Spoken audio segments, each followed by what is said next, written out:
Good morning students. सो आज मैं first year के वीडियो लेके आया हूं on the first chapter dimension. Since CBSE के हिसाब से हमारे सिलेबस रिड्यूस हो चुके हैं तो पहला चैप्टर हम छोड़ सकते हैं। अगर आप नीट के लिए जा रहे हो तो उसी के लिए डायमेंशन आप छोड़ नहीं सकते। तो इसलिए मेरा पहला video, my first video on first year is based on dimension. So आज हम डायमेंशन से शुरू करेंगे। सर डायमेंशन के बारे में बुक्स में बहुत कुछ है, इजी क्वेश्चन भी है, राइट। हम उन इजी क्वेश्चन को यहाँ पे सॉल्व नहीं करने वाले हैं। हम यहाँ पे बेसिकली सिर्फ और सिर्फ नीट के क्वेश्चन ही सॉल्व करने वाले हैं। कौन से क्वेश्चन? नीट के ही। जो क्वेश्चन नीट पे आने वाले हैं थोड़े डिफिकल्ट होंगे, जिसमें बच्चों को थोड़ा सा प्रॉब्लम होता है, वैसे ही क्वेश्चन हम यहाँ पे सॉल्व करने वाले हैं। सो प्लीज बने रहिए मेरे वीडियो के साथ और देखते रहिए, और फिजिक्स आपके लिए मैं इंटरेस्टिंग बनाता रहूंगा। तो सर डायमेंशन तो पढ़ेंगे, उससे पहले कुछ चीजें हैं जो सर देख लेते हैं, रिवाइज कर लेते हैं, छोटी छोटी चीजें। जैसे कि आपका फर्स्ट क्वांटिटी, पहला क्वेश्चन होगा क्वांटिटी, क्योंकि physics is totally based on quantity. What is quantity? Sir कोई भी चीज जो वजन है, जिसका मास है, उसे हम क्वांटिटी बोल सकते हैं। इसको इंग्लिश में डेफिनेशन दिया गया है, पर फिजिक्स में आपको मिलने वाला है इस क्वांटिटी का रियल चीज। हमको फिजिक्स में पढ़ने हैं what is physical quantity. What is physical quantity, right. Quantity तो नहीं पढ़ना है, क्वांटिटी आप सबको पता है, ये इंग्लिश टर्म है, लिटरेचर वर्ड, राइट। मैं आपको क्वांटिटी डिफाइन करके टाइम वेस्ट करना नहीं चाहता हूं, सीधे से आते हैं डायमेंशन पे। पर डायमेंशन में आने से पहले we are going to discuss physical quantity. Sir quantity हमें नहीं चाहिए, क्वांटिटी हमें नहीं चाहिए, हमें क्या चाहिए? Physical quantity. हाँ, ये कुछ टेक्निकल थोड़ा सा टर्म लग रहा है कि फिजिकल क्वांटिटी कुछ होता है, राइट। क्या होता है फिजिकल क्वांटिटी? सर हमें क्वांटिटी पे डिस्कस नहीं करना है, ये आपको पता है। हम डिस्कस करते हैं what is physical quantity. What is physical quantity, कितना इजी सवाल है। देखो उसके क्वेश्चन में ही उसका आंसर छिपा है कि सर जिस क्वांटिटी को आप मेजर कर पाओगे उसे बोलते हैं physical quantity. The quantity which can be major,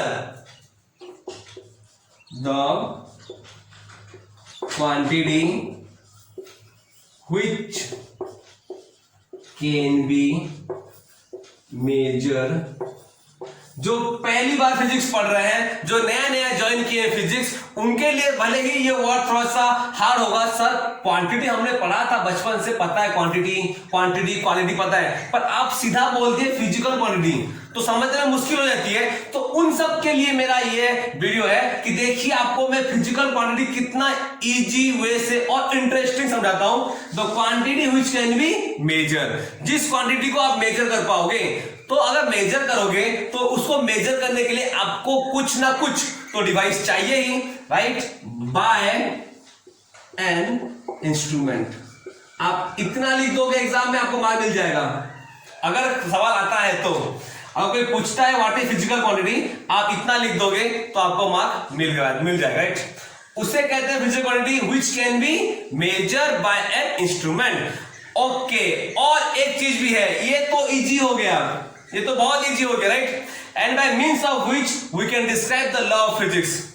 भाई ये फिजिकल क्वांटिटी वो चीजें हैं जिसको आप मेजर कर सकते हो, और इन्हीं के सहारे ही आप फिजिक्स के सारे लॉ एक्सप्रेस करने वाले हो, सारे लॉ को डिस्क्राइब करने वाले हो, right. And by means of which, and by means of which मतलब इन्हीं के सहारे ही आप सारे फिजिक्स के लॉ को डिस्क्राइब करोगे, एक्सप्रेस करोगे। इसीलिए इसे कहा जाता है फिजिकल क्वांटिटी। सिर्फ इसीलिए नहीं कि आप इसको मेजर कर पाओगे, इसीलिए कहा जाता है क्योंकि इसी के सहारे आप क्या करने वाले हो? आप फिजिक्स के सारे लॉ को डिस्क्राइब करने वाले हो। And by means of which, इन्हीं के सहारे ही हम फिजिक्स पढ़ने वाले हैं। And by means of which we can describe laws of physics. Sir इन्हीं को हम बोलते हैं फिजिकल क्वांटिटी, जिसको हम मेजर कर पाएंगे और जिनके सहारे हम पूरे फिजिक्स को पढ़ने वाले हैं, उन्हीं को कहते हैं हम फिजिकल क्वांटिटी। तो सर क्या क्या है, जो नए नए फिजिक्स शुरू करने वाले हो, क्या क्या लगता है किस किस टर्म को हम बोलेंगे फिजिकल क्वांटिटी? सारे टर्म, जितने भी टर्म तुमने साइंस में सुन रखा है, जिसके सहारे आप हर कुछ मेजर करते हो। मान लो कि मैं यहां पे खड़ा हूं, अगर मैं कुछ दूरी चला तो मैं क्या मेजर करूंगा? डिस्टेंस, अपनी speed, velocity, acceleration, length, time, force, everything. All these are length से लेके length, velocity, acceleration, time, sir force, जितने भी क्वांटिटी हमको पता है और हम उसको मेजर कर सकते हैं, that is your physical quantity. Understand? ये फोकस हो गया, क्योंकि सर हम फिजिक्स में basically velocity, acceleration, time, force, pressure यही पढ़ने वाला है, तो ये फिजिक्स में आता है। अच्छा सर, ये डेफिनेशन सही है, राइट? लिख लिए, बेटर है। सर अगर मैं क्वेश्चन को थोड़ा सा और तोड़ मोड़ दूं, सर ये तो ना फिजिकल क्वांटिटी, सर ये क्या होता है? Non physical quantity. हाँ, ये इजी है, आप इजी से बोल दोगे। द फिजिकल क्वांटिटी, इसका डेफिनेशन बहुत सिंपल है। The physical quantity which physical quantity क्या होता है? फिजिकल क्वांटिटी मतलब the quantity which can be measured. Non physical quantity means the quantity which cannot be measured, जिसको आप मेजर कर नहीं सकते। आप क्या, हम भी, दुनिया का सबसे बड़ा साइंटिस्ट भी इसको मेजर नहीं कर सकता, उसे कहते हैं नॉन फिजिकल क्वांटिटी। सर क्या ऐसी कोई क्वांटिटी होती है जिसको हम मेजर नहीं कर सकते? होती है, होती है, right? And what are the quantity? Sir length, volume, force, इसको तो मेजर कर सकते हैं। फिर आप किसको मेजर नहीं कर पाओगे? Sir our emotion, just like anger, happiness, sad, इनको हम मेजर नहीं कर सकते, right? That's why they are called non physical quantity. हाँ सर, समझ में आया कुछ नॉन फिजिकल क्वांटिटी? तो फिर ये है कि फिजिकल क्वांटिटी को हम डिवाइड किए हैं बहुत सारे मतलब कैटेगरी में, राइट? पहला आता है आपका, तो सबको पता है, बेसिक चीज है, बेस क्वांटिटी। इसे क्या बोलते हैं? Fundamental quantity. Fundamental quantity. और मैंने कहा ये बेस चीज है, तो इसको हम बेस क्वांटिटी भी बोलते हैं। क्या बोलते हैं इसको? बेस क्वांटिटी भी बोलते हैं। We also say it base quantity. Sir, what is fundamental quantity? What is base quantity? अच्छा, फंडामेंटल क्वांटिटी क्या समझाता हूं पहले। मतलब पहले फिजिक्स बहुत पहले डिस्कवर हो चुका है, हालांकि तुम्हारा माइक्रोस्कोप बाद में आया। माइक्रोस्कोप क्यों आया? सर माइक्रोस्कोप से हम क्या देखते हैं? हम बहुत टीनी टीनी पार्टिकल देखते हैं। By the help of microscope we are able to see very tiny tiny particle, जैसे कि सेल। भले ही सेल का डिस्कवरी पहले हुआ था यूजिंग ऑनियन पील, पर सेल के बारे में जानकारी कब मिला? जब माइक्रोस्कोप आया। सेल थ्योरी उसके बाद आई, हाँ है ना? तो उसी तरह सेल माइक्रोस्कोप के आने के बाद इलेक्ट्रॉन, प्रोटॉन, न्यूट्रॉन की डिस्कवरी हुई थी। क्या उससे पहले फिजिक्स नहीं था? हाँ सर, फिजिक्स था, और सारे फिजिक्स में हम लोग पढ़ भी रहे थे, बहुत सारे फिजिक्स। उस टाइम फिजिक्स किसके ऊपर बेस्ड था? जो चीज हमें दिख रहे थे, जैसे कि गाड़ी हमें दिख रहे थे, हम गाड़ी का स्पीड निकाल रहे थे, गाड़ी का डिस्टेंस निकाल रहे थे, राइट? जो चीज हमें दिख रही थी हम उस पर फोकस कर रहे थे। प्लैनेट्स हमें दिख रहे थे, हम उस पर फोकस कर रहे थे, राइट? पर उसके बाद इलेक्ट्रॉन, प्रोटॉन, न्यूट्रॉन आया जब माइक्रोस्कोप आया। तो जब पहले पहले हम फोकस कर रहे थे बड़ी बड़ी चीजों पे, तो उन सारे चीजों को एक्सप्लेन करने के लिए हमें सिर्फ 3 क्वांटिटी चाहिए था, सिर्फ 3। क्या क्या? मास, लेंथ और टाइम। देखो, आपको डिस्टेंस निकालना हो, वेलोसिटी निकालना हो, एक्सेलरेशन निकालना हो, फोर्स निकालना हो, एक्सेट्रा, उस टाइम आप जितनी भी चीजें आप करने वाले थे फिजिक्स में, सब में आपका मास, लेंथ और टाइम ही चाहिए। मतलब sir, this are the quantity which explain the entire span of physics। ये वो क्वांटिटी है जो पूरे फिजिक्स को एक्सप्लेन किए, राइट? डेफिनेशन लिख देते हैं। These are the quantity, these are the quantity, these are the quantity। अभी 3 याद रखना। आप बोलोगे सर हमने तो पढ़ा है बहुत सारे होती है, आपने 3 क्यों लिखाया? रुक जाओ। These are the quantity which explain the entire span of physics. Entire span मतलब पूरा course, right? Span of physics, जो पूरा कोर्स को समझा दिया, that is your fundamental quantity. अच्छा, पहले mass, length, time are sufficient to explain every law, everything. But उसके बाद क्या हुआ? माइक्रोस्कोप आ गया, इलेक्ट्रॉन, प्रोटॉन, न्यूट्रॉन आ गए, जिनकी मास बहुत कम थी, जिनकी स्पीड बहुत ज्यादा थी. तब क्या हुआ ना, ये मास, लेंथ और time were not sufficient to explain every concept of physics. उसके बाद क्या हुआ ना, हमने देखा कि ये तीनों सफिशिएंट नहीं है. दैट्स व्हाई हमने और 4 क्वांटिटी को यहां पे ऐड किया. पहले सिर्फ 3 थे और उसके बाद और 4 क्वांटिटी यहां पे ऐड हुए, राइट? तो टोटल मिला के कितने हुए? 7 क्वांटिटी होते हैं एज ए फंडामेंटल और बेस क्वांटिटी. क्या है वो क्वांटिटी? अच्छा, लिख देता हूं. सर, पहले तो मास, लेंथ और टाइम थे. These 3 are there, but we found that these 3 are not sufficient to discover or explain all the concept of physics. तो हमने ऐड किया कुछ. क्या ऐड किया? हमने ऐड किया इलेक्ट्रिक करंट को. सर, करंट की डिस्कवरी हुई तो करंट आ गया. टेम्परेचर को, बॉडी का टेम्परेचर नापना होता है ना, तो आप बॉडी का टेम्परेचर मास, लेंथ और टाइम से कैसे नापोगे? नहीं ना सर. और अमाउंट ऑफ सब्सटेंस, ये तो केमिस्ट्री वाला टर्म है, मतलब मोल कॉन्सेप्ट वाला चीज है कि किसी भी मैटर में कितना होता है सब्सटेंस, राइट? सर, 3 और 3 6 हमने पढ़ा था, 7 होते हैं. और लास्ट वाला क्या होगा? Luminous intensity.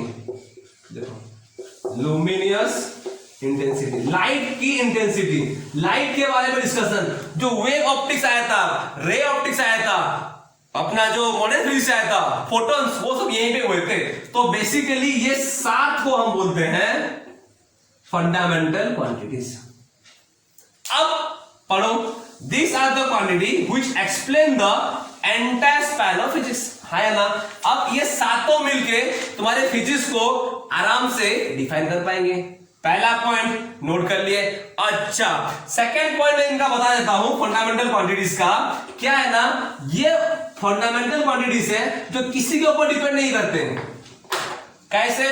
This are independent of each other. Sir देखिए, दिस आर, बच्चों देखते रहो, एक सेकंड में लिखने दो. This are independent of each other. ये एक दूसरे से इंडिपेंडेंट है. क्या आप मास को लेंथ में एक्सप्रेस कर पाओगे? मतलब यह है, क्या आप मास की जगह लेंथ को लिख पाओगे? नहीं लिख पाएंगे सर, चांसेस नहीं है. कभी क्या कोई मास की जगह टाइम ले सकता है? उसको रिप्लेस कर सकता है? क्या टेम्परेचर की जगह टाइम कभी रिप्लेस कर सकता है? T for temperature, T for time. क्या किसी क्वेश्चन में टेम्परेचर को टाइम रिप्लेस कर पाएगा? नहीं ना सर, दोनों बहुत ही अलग चीज है. This are independent of each other, मतलब कोई किसी पर डिपेंड नहीं करता, कोई किसी पर डिपेंड नहीं करता. तो यहां पे सवाल उठता है, सर लेंथ और टेम्परेचर डिपेंड नहीं करते? हाँ सर, पर हमने देखा है जो वायर होते हैं, केबल होते हैं, समर के सीजन में क्या होता है ना, लंबे हो जाते हैं, विंटर में सीधे हो जाते हैं, कॉन्ट्रैक्शन. वो क्यों होते हैं? सब वो टेम्परेचर की वजह से होते हैं. हाँ सर, मतलब टेम्परेचर की वजह से उनका लेंथ चेंज होता है, राइट? नहीं, उसका अलग चीज होता है. वो एक्सपांशन होता है, थर्मल एक्सपांशन होता है, वो अलग चीज होती है. ठीक है, वो डिपेंड नहीं कर रही है, राइट? वो टेम्परेचर की वजह से वॉल्यूम बढ़ता है, वॉल्यूम, और वॉल्यूम के बढ़ने से लेंथ बढ़ रहा है. डायरेक्टली डिपेंडेंट नहीं है. टेम्परेचर बढ़ेगा तो वॉल्यूम बढ़ेगा, वॉल्यूम के बढ़ने से लेंथ बढ़ता है, राइट? कॉन्सेप्ट अलग होता है. हमें यह मान के चलना है कि ये सारे कॉन्सेप्ट, सारे क्वांटिटी एक दूसरे डिपेंड नहीं करते हैं. ठीक है, और एक चीज, लास्ट पॉइंट बच्चों, लास्ट पॉइंट ये है कि आप इन क्वांटिटीज को यूज करके कोई भी क्वांटिटी डिराइव कर सकते हो. Any other quantity, any other quantity can be derived, okay, any other quantity can be derive from this. इन सातों को यूज करके आप कोई भी क्वांटिटी निकाल सकते हो। हमें निकालना क्या है सर? हमें निकालना है, मान लो आपको निकालना होगा, कुछ भी निकालना होगा, एरिया। कैसे निकालोगे sir? Length into length, volume length into breadth, अच्छा स्पीड लेंथ बाय टाइम। सारे क्वांटिटी इन्हीं से ही निकलेंगे, फंडामेंटल से, क्योंकि यही फंडामेंटल क्वांटिटी है, यही 7 क्वांटिटी है जो पूरे फिजिक्स को एक्सप्रेस करते हैं, मतलब बताते हैं भाई, समझाते हैं कि भाई पूरा फिजिक्स इसी के ऊपर ही बेस है। इनको लेके आपको चलना है, अंडरस्टैंड? ओके, और सारे क्वांटिटी आप यहां से निकाल सकते हैं। ओके, वेलोसिटी निकालना हुआ, लेंथ बाय टाइम कर दिया, अच्छा निकल गया वेलोसिटी। एक्सीलरेशन निकालना है, वेलोसिटी बाय टाइम कर दिया, एक्सीलरेशन आ गया। फोर्स निकालना है, मास एंड एक्सीलरेशन, राइट? तो समझ में आ गया ना what is fundamental quantity? Okay sir, next, ये जरूरत नहीं है समझाने के लिए, I don't think this is needful. क्या है sir? Derive quantity. Derive quantity ये आपको तो समझ में आ गया है कि डिराइव क्वांटिटी क्या होते हैं, आ गया ना कि सर फंडामेंटल क्वांटिटी के साथ कुछ करना पड़ता है, या उनको डिवाइड कर लो, इंटू कर लो, सातों के बीच किसी दो क्वांटिटी को उठा के इंटू कर दो, प्लस कर दो, माइनस कर दो, डिवाइड कर दो, जो नया क्वांटिटी बनेगा वो होता है derive quantity. These are the quantity which can be derived by the help of fundamental quantity। ये वो क्वांटिटी है जो फंडामेंटल क्वांटिटी के हेल्प से ही एक्सप्रेस कर सकते हैं। लिख देते हैं, these are the quantity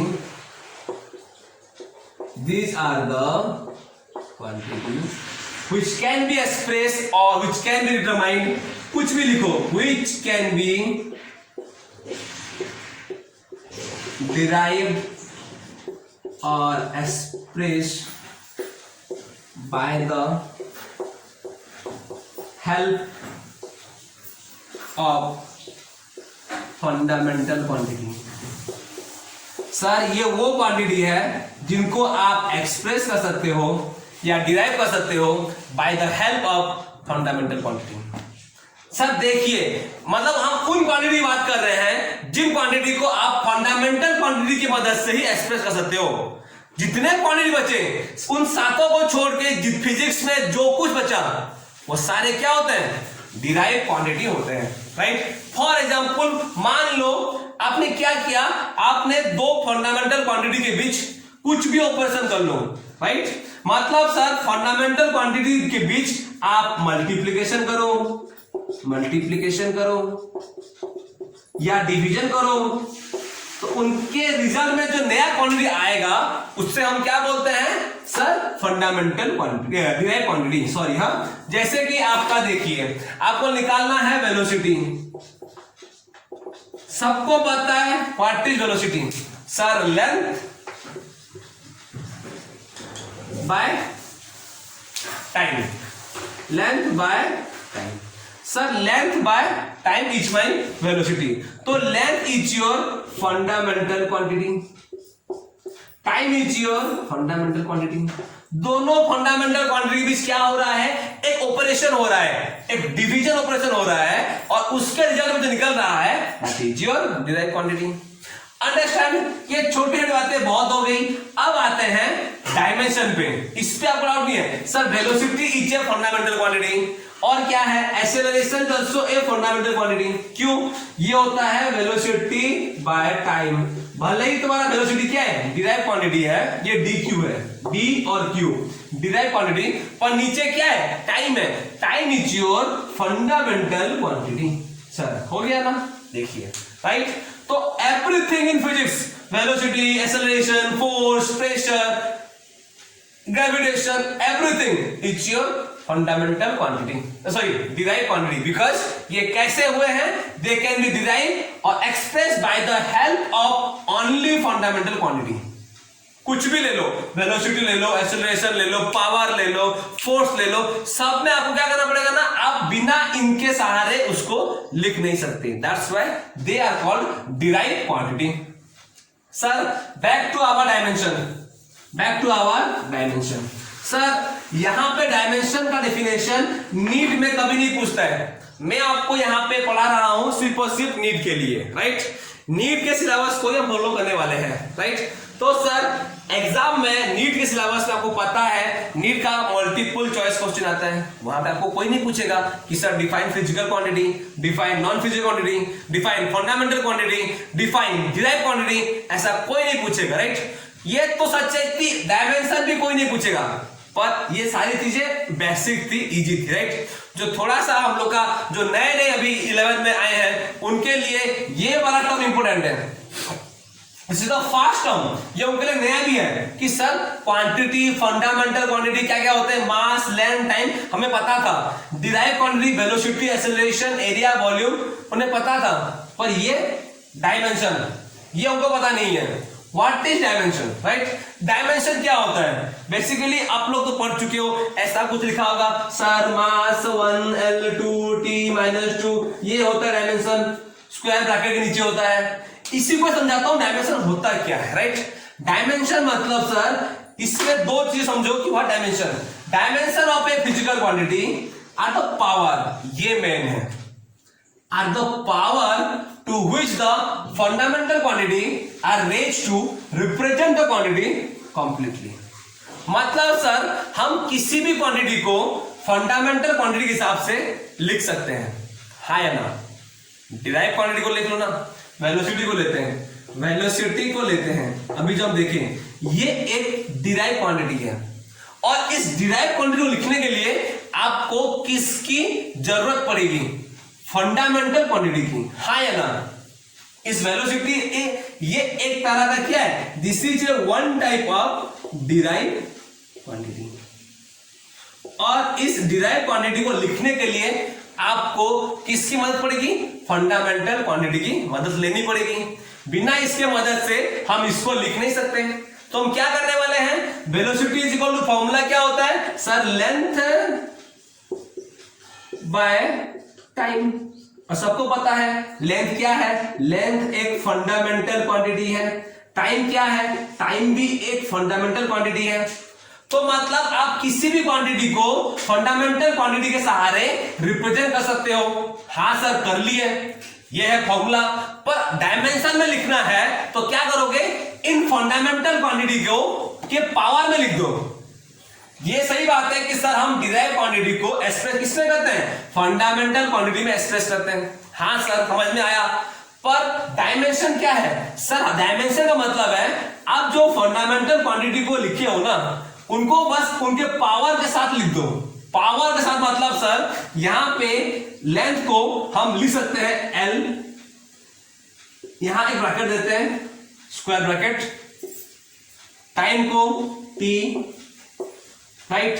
ये हम लोग पढ़े थे फंडामेंटल क्वांटिटी में, लेंथ को L बोलते हैं, T को टाइम बोलते हैं। पावर देखो, पावर इसका लेंथ का 1, T का भी 1, बन गया डायमेंशन।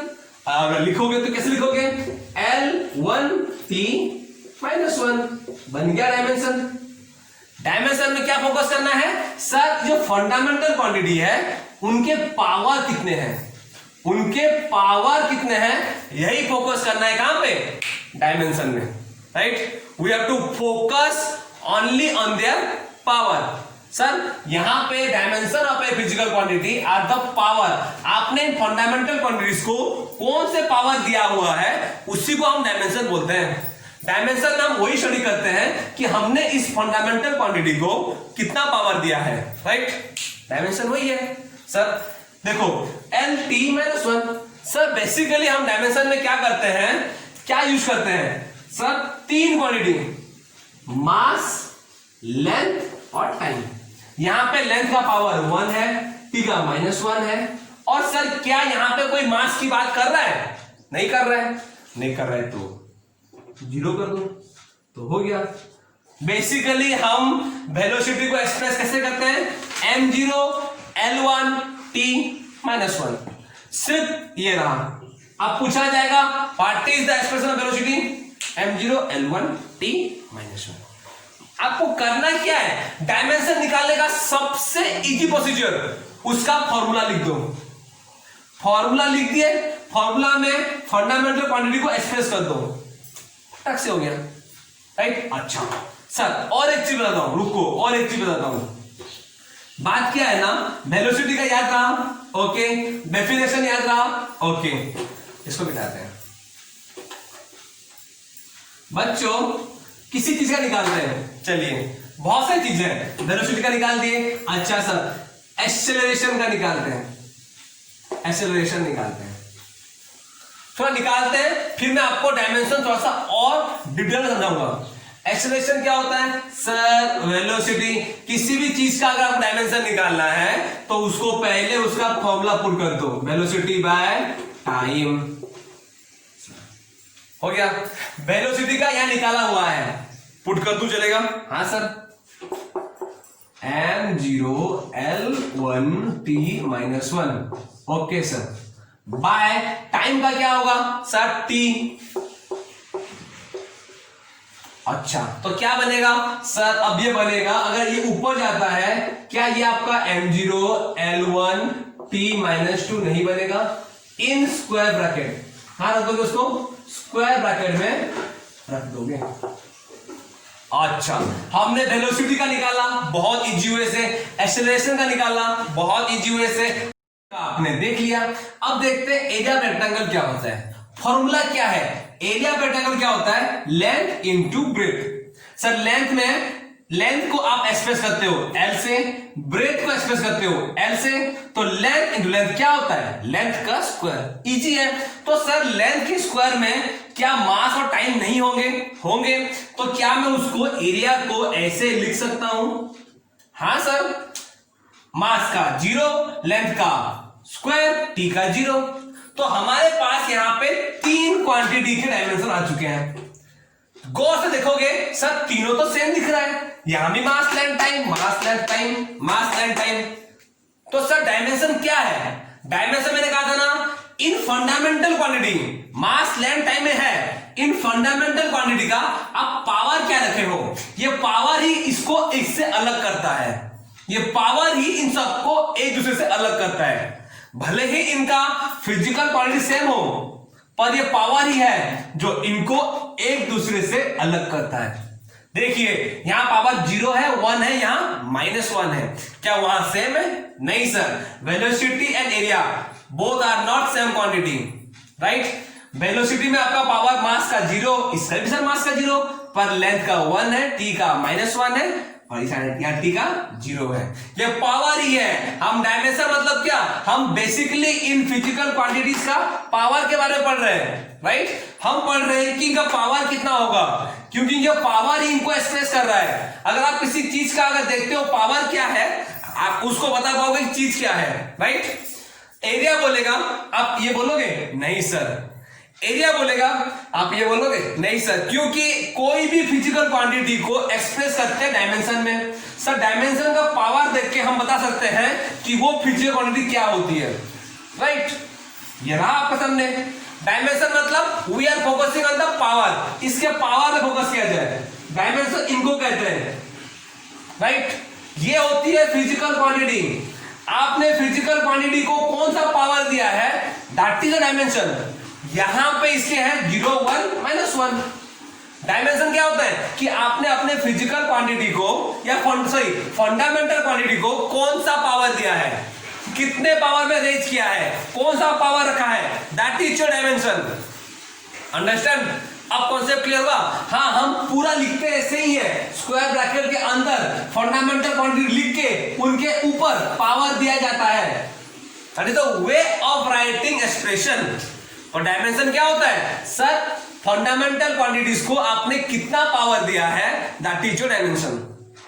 फंडामेंटल क्वांटिटीज को आपने कितना पावर दिया है, किसका 0, किसका 1, किसी का -2, कभी -3 हो सकता है, राइट। ये है आपका डायमेंशन।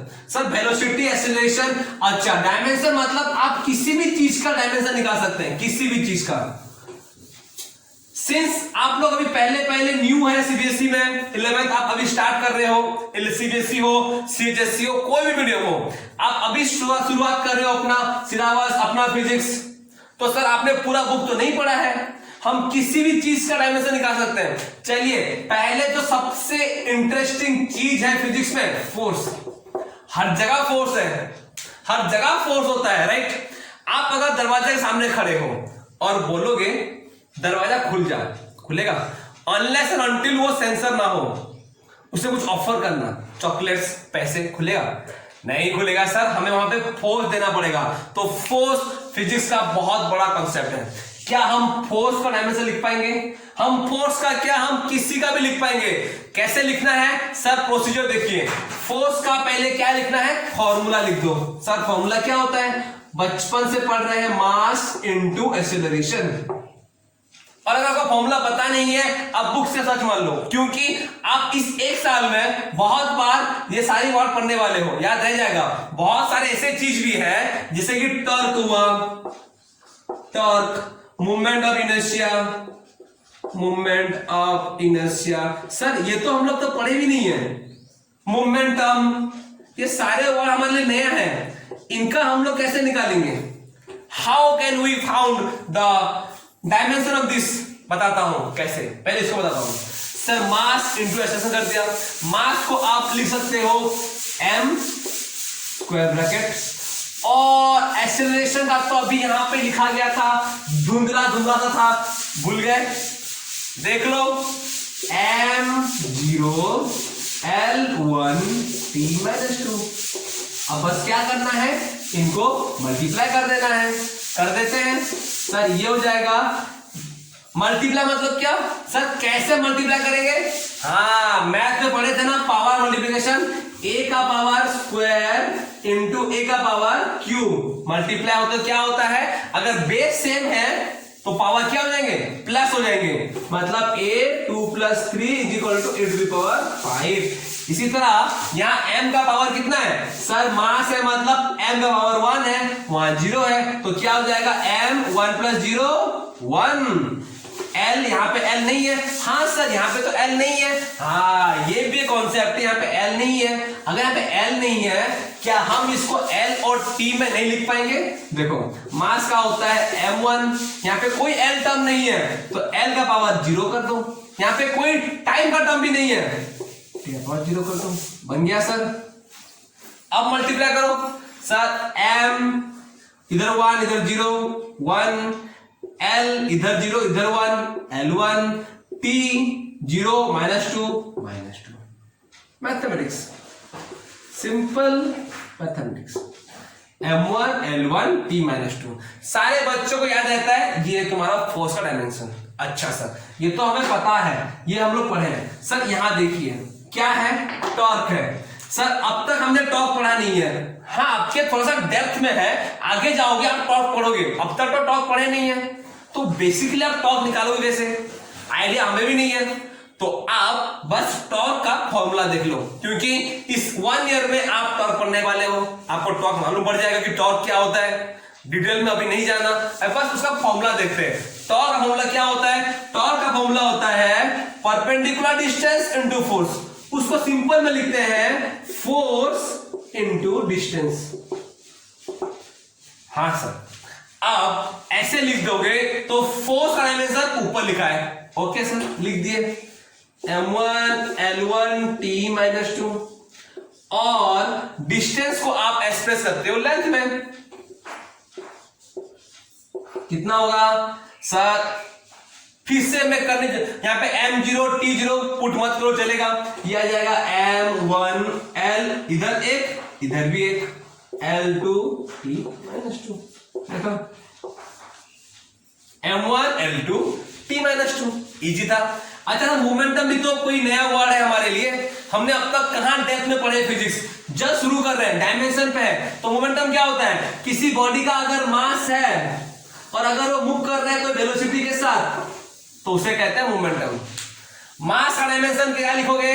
सर मास का होता है m1, और वेलोसिटी का सर ये होता है L-T-1। तो सर मोमेंटम का क्या लिखूंगा अभी? ये हो जाएगा m1 L1 T-1। देखा ये किसका है? ये आपका मोमेंटम का है। मोमेंटम का अलग है, टॉर्क का अलग है, फोर्स का अलग है। यस और नो? खुद देखिए, मोमेंटम में वही फिजिकल क्वांटिटी है पर पावर अलग है, फोर्स भी वही है पर पावर अलग है, और सर टॉर्क भी वही है, पावर अलग है। यही पावर इन सबको अलग अलग डिफरेंशिएट करता है, एक दूसरे से अलग करता है कि सर फोर्स और torque are not the same thing, torque और momentum not the same thing, dimension इसे कहते हैं, राइट?